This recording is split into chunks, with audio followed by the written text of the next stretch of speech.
This woman does not know the fathers of her 9 children. Yes, you heard that right. Sijui baba yangu. She has 9 children, each with a different father.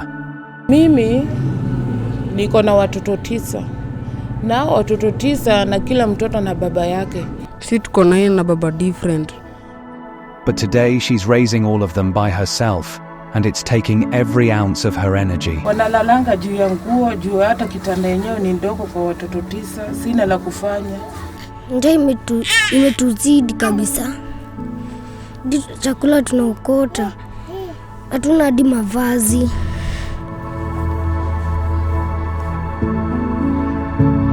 Despite the struggle, she will never abandon her children. She has done everything possible to provide for them, even though it means sacrificing her own life. But how does she not know the fathers of her children? And how is she raising them all on her own? Let's find out. When we visited this family, we found when only 6 children were available, as the other 3 elder children had gone to collect some plastics. Kwa majina naitwa Fillis Mboni. My name is Fillis Mboni. I was born into a poor family of 6 children, but now only 4 of us remain. We experienced a challenging upbringing, filled with struggles that prevented me from attending school due to poverty. Our father chased away our mother and brought in another woman who became our stepmother. Unfortunately, she treated us in the worst possible way, to the point where she couldn't even provide us with basic sustenance.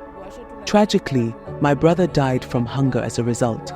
She was not the nurturing mother figure we had hoped for, as she was extremely abusive. One day, she beat me so severely that my leg was injured. Despite being born without any disabilities, the constant physical abuse I endured left me disabled.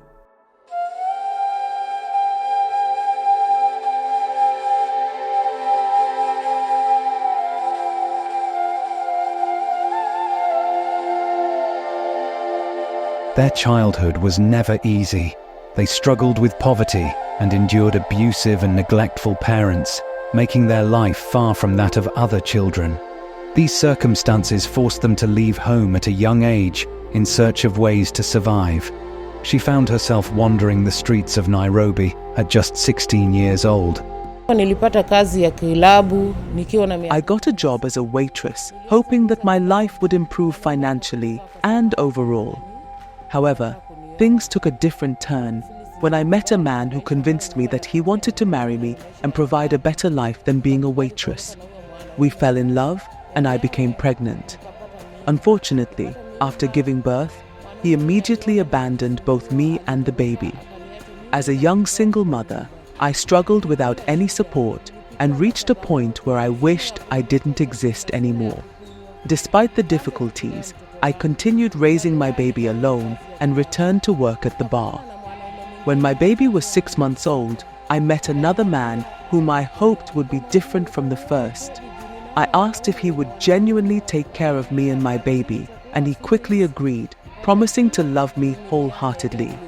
However, he left me when I was 7 months pregnant.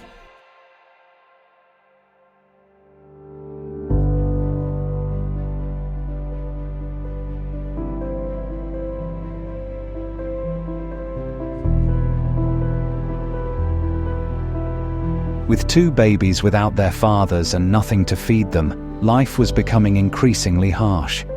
Just 2 weeks after giving birth, she felt she had no choice but to return to the bar in the hopes of earning a living. Without any siblings or a housemaid to care for her children, she would lock them inside the house while she went to work, only checking on them in the evening. I met another man and immediately stopped him when he began discussing love. I expressed my weariness of men and their empty promises, stating that I would never be fooled by their sweet words again. However, this man insisted that he was unlike the others and requested an opportunity to prove it. Reluctantly, I decided to give him that chance. To my surprise, he truly was different. Throughout our first year together, he demonstrated care and responsibility. However, during the second year, I unexpectedly became pregnant. In hindsight, I realized that I was too young and inexperienced to understand how to prevent pregnancy. I lacked parental guidance or support to navigate through life. After giving birth, my circumstances took a turn for the worse. He became neglectful and eventually abandoned me. With no other options, I resorted to selling the few good clothes I owned in order to make a living. These clothes were purchased when I was still working.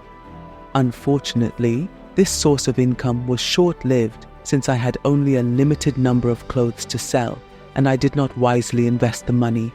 Instead, I spent it all.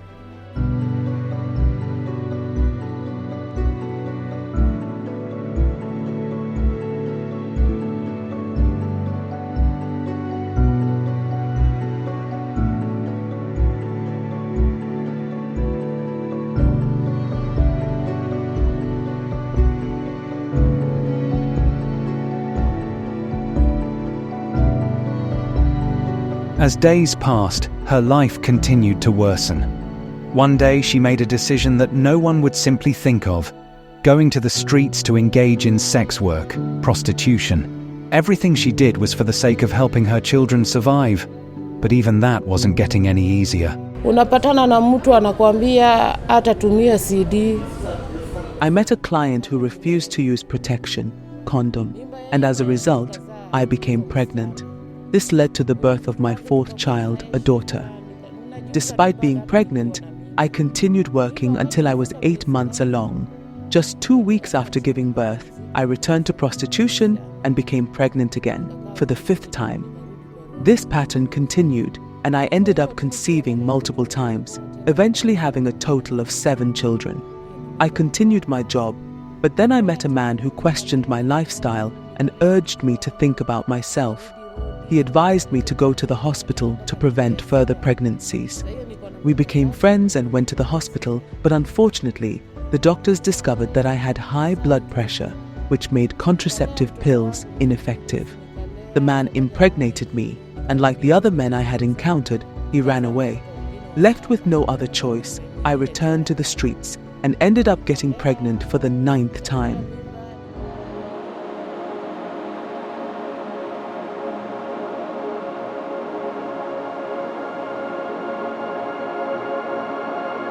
Her co-workers turned against her, calling her stupid. They couldn't believe how she always managed to get pregnant. They blamed her, saying she invited pressure on herself by allowing all these men into her life. Instead of receiving support, she was trolled and discouraged. Despite facing extreme poverty, she chose to stay at home and raise her children. These kids, who do not know their fathers, wish they had a father figure in their lives. Naitwa Julius Irungo. I'm Julius, and we currently live in this house. Unfortunately, we have nowhere to sleep, struggle with food, and do not have enough clothes. The hunger we feel is overwhelming. I do not know my father, but if he is watching us, he should feel ashamed of himself. Travis Muita. My name is Travis. I always wonder where my dad lives because I want to see him. He left us when we were young, but we still need him.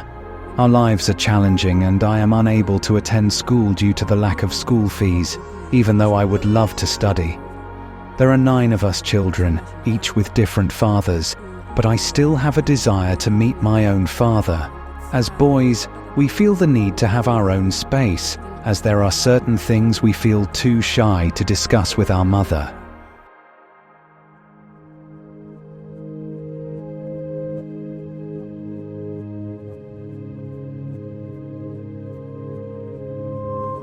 Every day is a challenge for these children, who never know if they will survive to see the next day. They have lost hope, but they believe that having a responsible father figure would greatly improve their current situation. Tuwashina tukilelea kwa shida, akuwa siku tushaikaa na furaha maisha yetu yote.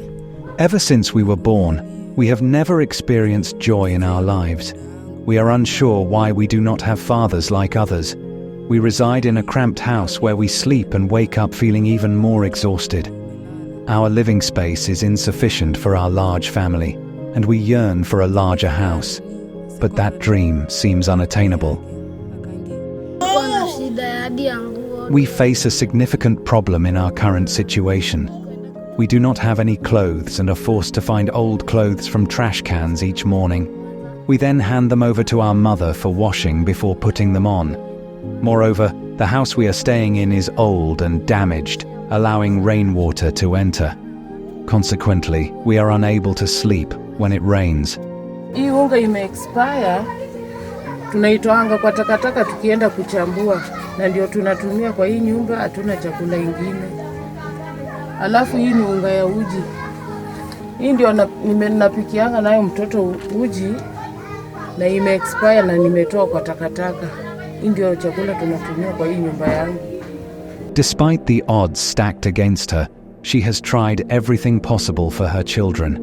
She has made a promise to herself to always be there for them through thick and thin, regardless of how challenging life may be.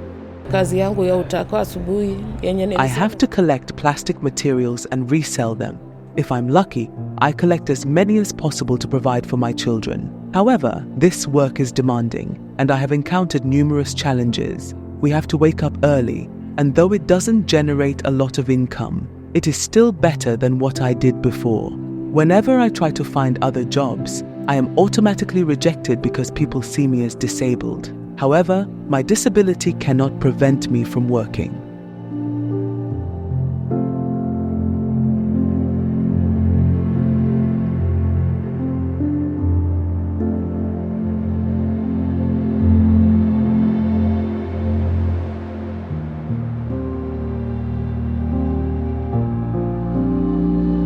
This mother has been facing numerous challenges since her husbands abandoned their parental responsibilities. She is struggling with basic necessities such as food, rent, clothes, and school fees. You can make a difference in the lives of these children by donating on givinglife.com. The donation links can be found in the description and also pinned in the top comments.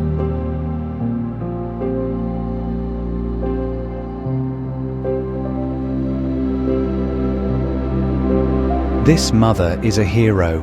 Unlike her husbands, she stepped up when she was needed the most. She even had to do things she normally couldn't just to feed her 9 children. This story once again teaches us that mothers are the best gift we could ever have. Thank you for watching. I'm Simon Greenwood, and this is Afrimax English. Remember to subscribe.